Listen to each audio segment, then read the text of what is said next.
Assalamualaikum warahmatullahi ta'ala wabarakatuh. Bismillah wabillah wa minallahi wa ilallah wa alallah wa fillahi wa la hawla wa la quwwata illa billahil aliyyil azim. Asyhadu an la ilaha illallah wa asyhadu anna Muhammadan abdu wa rasuluh. Allahumma sholli wa sallim wa barik ala sayyidina Muhammadin wa ala alihi wa sahbihi alladzina jahadu litakuna kalimatullahi hiyal ulya. Amma ba'd. Faqad qala Allahu ta'ala fil Qur'anil Karim. A'udzu billahi minasyaitonir rajim. Bismillahirrahmanirrahim. Ud'u ila sabili rabbika bil hikmah wal mau'izatil hasanah wajadilhum billati hi ahsan. Al-ayah. Wallahu a'lam bimuradi bidzalik. Wa qala an-nabiyyu sallallahu alaihi wasallam, innamal a'malu binniyat wa innamal likulli amrin ma nawa. Faman kana hijratuhu ila dunya yusibuha aw imra'atin yankihuha fa hijratuhu ila ma hajara ilaihi. Al-hadits. Dengan izin Allah, qudrat Allah, iradah Allah, alhamdulillah kita semua bisa berkumpul, bermuajahah, bersilaturahim di tempat yang mulia ini, munggu Allah Subhanahu wa ta'ala. Dan perlu kita syukuri kepada Allah dengan adanya nikmat seperti ini. Nikmat apa? Nikmat kita bisa berkumpul untuk menuntut ilmu. Alhamdulillahi rabbil alamin. Tentang masalah ilmu, tidak hanya yang masih bodoh, yang sudah pintar pun belajar ilmu, mendengarkan keterangan ilmu, itu adalah satu keutamaan. Karena begini, seandainya kita mendengar tausiah-tausiah, pelajaran-pelajaran tentang agama, kita sudah tahu nih sebenarnya, misalkan ada ulama, ada ustadz, misalkan menerangkan tentang nasab misalkan, terus menerangkan tentang sholat misalkan, menerangkan tentang zakat misalkan, menerangkan tentang haji misalkan, menerangkan apa saja, sebenarnya kita sudah tahu sebenarnya. Tapi walaupun kita sudah tahu, walaupun kita sudah ngelotok, sudah di luar kepala, tapi anggaplah oleh kita ilmu itu, keterangan itu, tausiah itu, anggaplah kita baru mendengar. Itu orang yang menghargai, yang memuliakan ilmu Allah Subhanahu wa ta'ala. Beda dengan orang, wah, mentang-mentang dia sudah bisa, wah, dia keleyang-keleyang aja, enggak mau mendengar, saya udah bosan, seperti itu.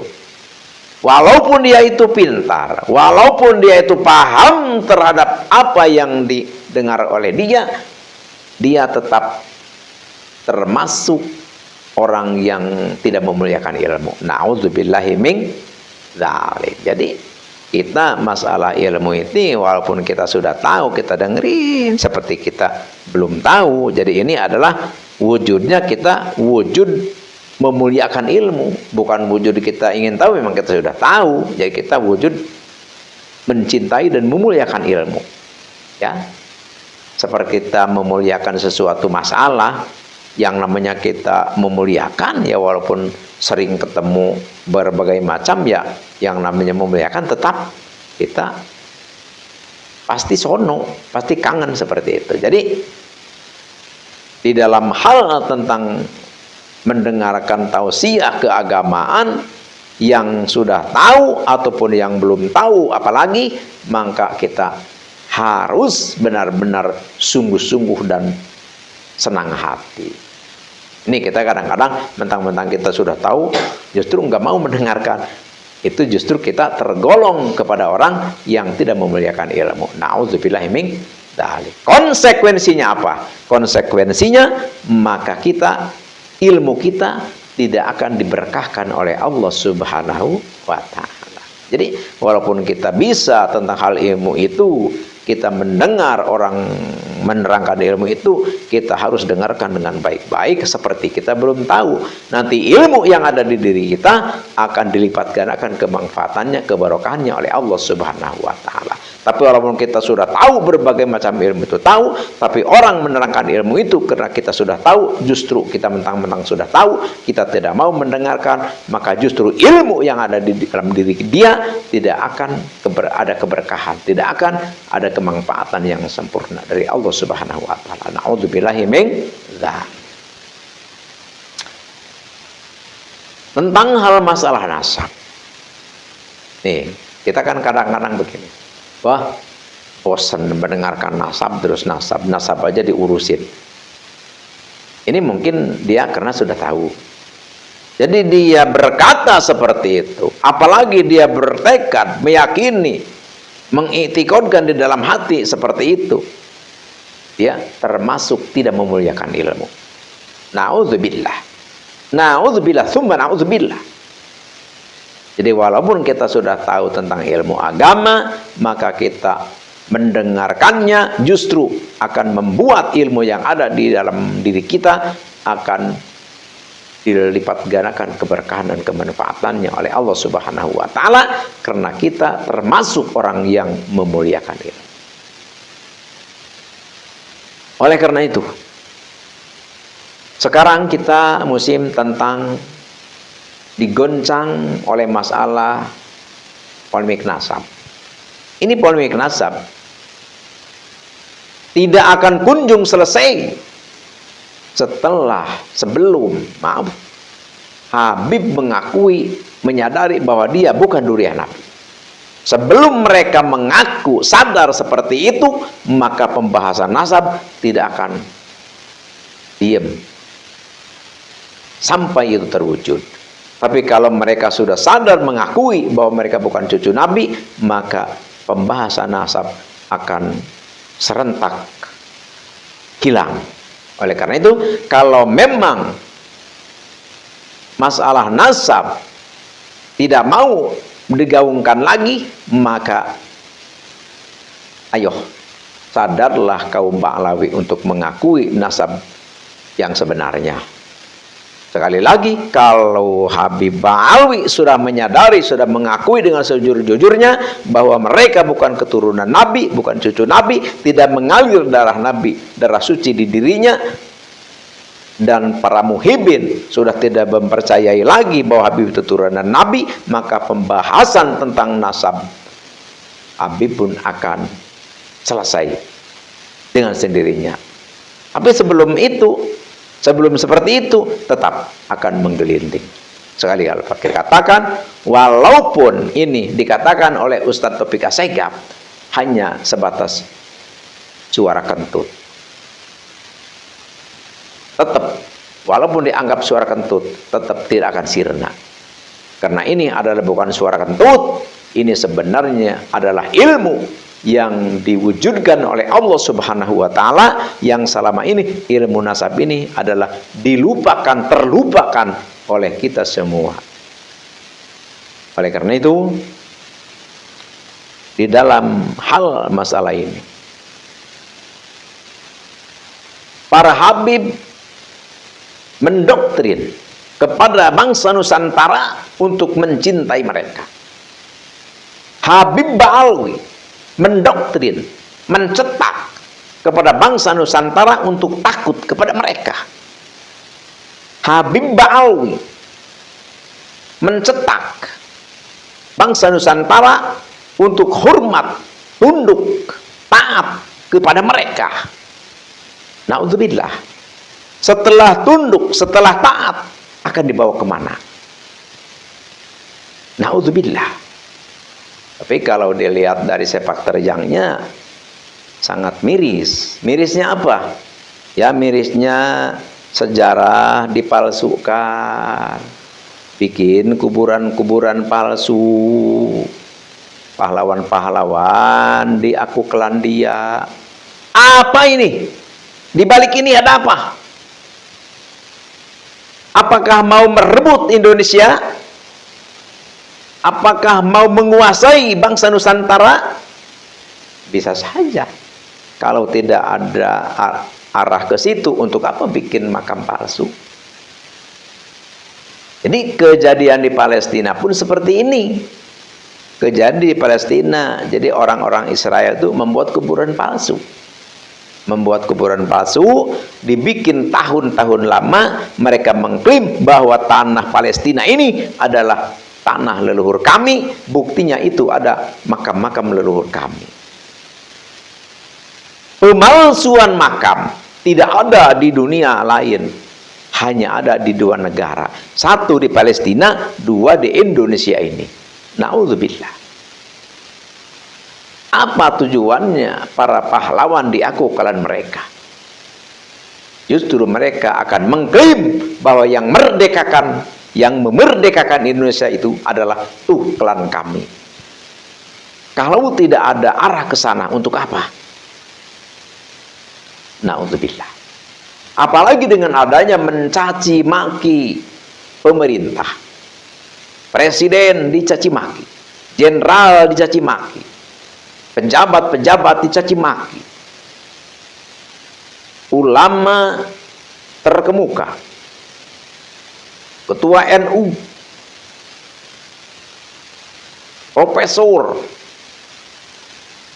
Kiai Haji Akil Sirot, ulama besar NU, dihormati, disegani di Indonesia, oleh mereka dicaci maki, disebut Syiah, disebut liberal.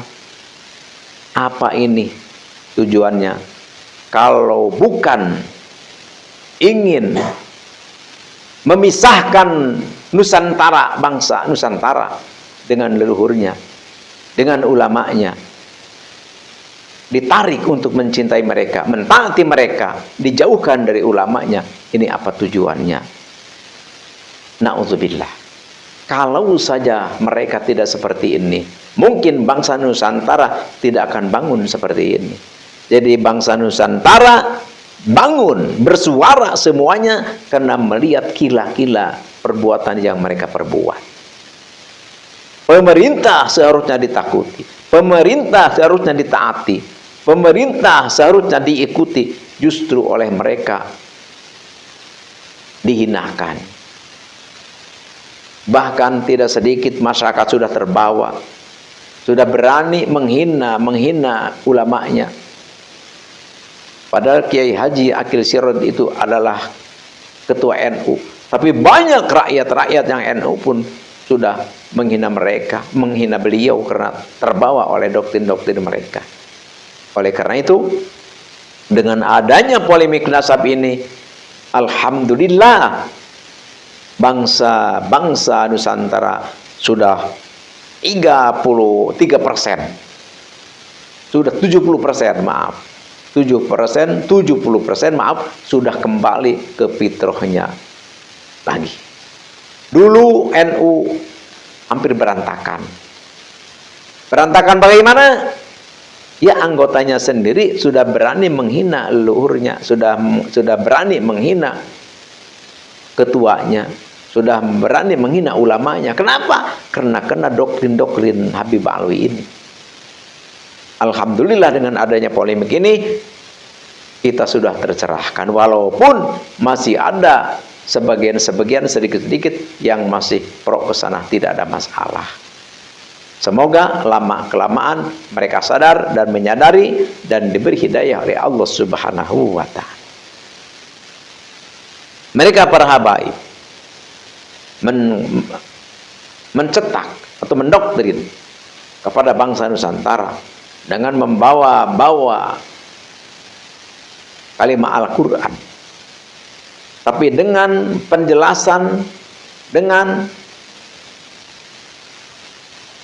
keterangan yang tidak sesuai dengan tafsirnya. Seperti apa? Seperti mereka adalah mendoktrin bangsa Nusantara dengan membawa ayat Al-Quran, Qul la as'alukum alaihi ajron illa mawaddatan fil qurba.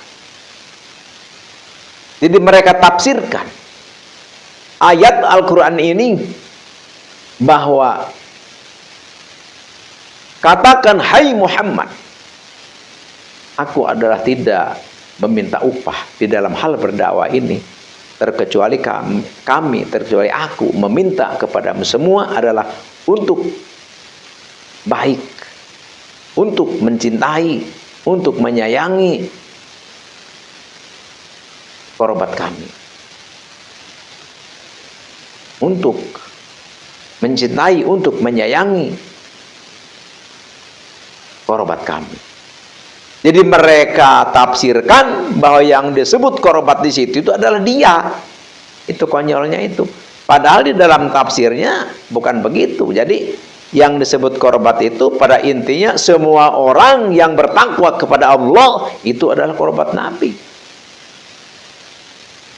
Tapi mereka menerangkan yang harus dicintai itu Habib. Itu naudzubillah, ini doktrin. Jadi orang-orang banyak yang kena doktrin ini. Jadi harus mencintai mereka. Ini adalah pesan Nabi katanya. Padahal dalam tafsir itu adalah kerabat itu adalah semua orang pada intinya yang bertakwa kepada Allah Subhanahu wa taala. Naudzubillah. Mereka mengaku keturunan Nabi. Mereka mengaku cucu Nabi. Tidak berdasarkan kitab yang jelas. Tidak punya bukti yang jelas. Mereka hanya ngaku-ngaku saja. Mereka hanya mendengar berita dari leluhurnya, yaitu dari Habib Ali bin Abu Bakar Asy-Syakran dan keturunannya. Sedangkan yang namanya berita, yang namanya khobar, itu adalah al-khobaru mahtamala sidokoh wal kadhib. Jadi yang namanya khobar, yang namanya berita, itu adalah mahtamala sidokoh wal kadhib. Maksudnya apa? Bisa benar, bisa salah. Oleh karena itu ada 3 macam. Kalau misalkan wafaqul haq bahwa yukbal, kalau memang habar itu, kalau memang berita itu benar, ya itu diterima. Ada lagi ma khalafal haq. Kalau memang sulaya, bertentangan, tidak akur dengan yang sesungguhnya, bahwa yurod, kita tolak.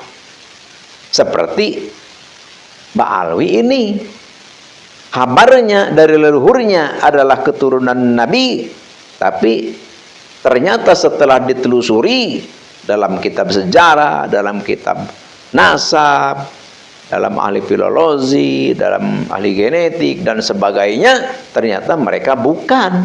Nah, itu namanya makholafal haq, tidak sesuai dengan yang sesungguhnya. Bahwa yurod, yang seperti ini kita harus tolak. Namanya khobar. Dan misalkan malayurab muwafaqatuhu wa ma yukhalifu wa ma mukhalifu. Ada yang belum jelas, misalkan yang belum jelas benar dan tidaknya, kita selidiki. Oleh karena itu masalah Habibah Alwi ini mengaku keturunan Nabi, ya pertama belum jelas, diteliti. Sekarang sudah jelas, yurod, tolak. Seperti itu. Jadi itu karena mereka mengaku keturunan Nabi, dasarnya hanya berita cerita daripada leluhurnya, yaitu yang bernama Habib Ali bin Abu Bakar Asy-Syakran. Di sini yang menjadi permasalahan. Banyak keganjilan-keganjilan, banyak keanehan-keanehan, doktrin-doktrin, statement-statement, ajaran-ajaran mereka yang tidak sesuai dengan ajaran Islam. Banyak sekali. Di antaranya mereka mengatakan bahwa 70 kepala ulama yang alim al-alama, ahli ibadah, dibandingkan dengan kaki Habib yang kotor, itu masih mulia kaki Habib yang kotor. Dan mereka juga berbicara, kalau ada ulama, kalau ada kiai nikah dengan Habibah atau Hubabah, yaitu perempuan bangsa Baklawi, itu adalah kiai tai. Ini pun dari mana keterangan seperti ini? Terus kalau ada janda Habib tidak boleh nikah tanpa izin dia, itu pun dari mana? Dan dia pun mengatakan bahwa Habib itu adalah paku dunia. Ini adalah doktrin-doktrin. Na'udzubillah. Dan bahkan juga mereka mengatakan bahwa Pakih Muqaddam adalah ketemu Allah dalam sehari 70 kali Isra Mi'raj. Isra Mi'raj. Dia di dalam kitabnya itu Uri Jabi, dimi'rajkan aku. Jadi bukan mimpi, bukan sholat. Dia memang benar-benar mengaku dimi'rajkan. Nabi Muhammad saja dalam sehidupnya, selama hidupnya hanya 1 kali. Kenapa Pakih Muqaddam setiap hari 70 kali? Na'udzubillah. Ini pun dari mana yang seperti ini?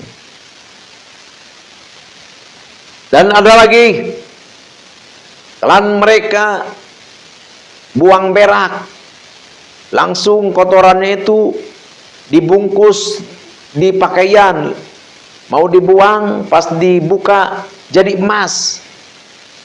Subhanallah. Banyak ucapan-ucapan mereka yang begitu khurafat, tidak sesuai dengan ajaran Nabi, tidak sesuai dengan ajaran Allah, tidak sesuai dengan ajaran-ajaran ulama. Na'udzubillah. Ini yang sangat berbahaya. Di samping mereka menyerang pemerintahan, di samping mereka berani untuk menghinakan kepemerintahan, berani menghinakan ulama. Na'udzubillah. Oleh karena itu, keberadaan para Habib di Indonesia ini, keberadaan Habib di Nusantara ini adalah sangat ironis, sangat ironis, sangat berbahaya. Oleh karena itu, mari kita semua saling menasehati, mari kita semua saling berbagi, mari kita semua saling melengkapi. Oleh karena itu, ayo Habib kita jangan dianggap cucu Nabi, karena mereka adalah bukan cucu Nabi, mereka adalah bukan dzurriyyah Nabi, bukan. Jadi mereka adalah keturunan Fir'aun.